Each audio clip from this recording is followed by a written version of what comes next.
Mga kaibigan at mga kaibigan, ang ating dynamite. Ready to eat na po. Luto na po. Gabi sa inyo mga kaibigan, mga kapatid at mga kaibigan. Ngayon ay gagawa tayo ng dynamite. Ito po ang gagamitin natin na sili. Ito po ay binili natin kay Jojo sa taga farm. Ang unang gagawin natin ay kukuhanan natin ng buto. Bibiyakin natin dito ng kutsilyo at tanggalan lahat ng buto. Ito po ay natanggalan na lahat. Lalagyan din po natin ng cheese sa loob. Gaya nitong nabiyak natin, ilalagay natin dito ang cheese. At babalutin natin siyempre ng lumpia wrapper. At maya ay piprituhin natin.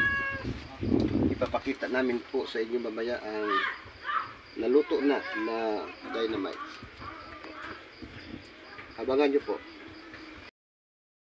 Mga kaibigan, nalagyan na po natin ng cheese sa loob ng ating sili. Ang gagawin natin po ay irarap na lang natin.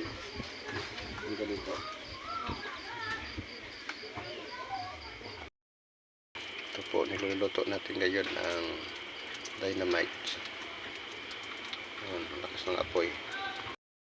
Mga kapatid at mga kaibigan, mga kaibigan, luto na po ang ating dynamite.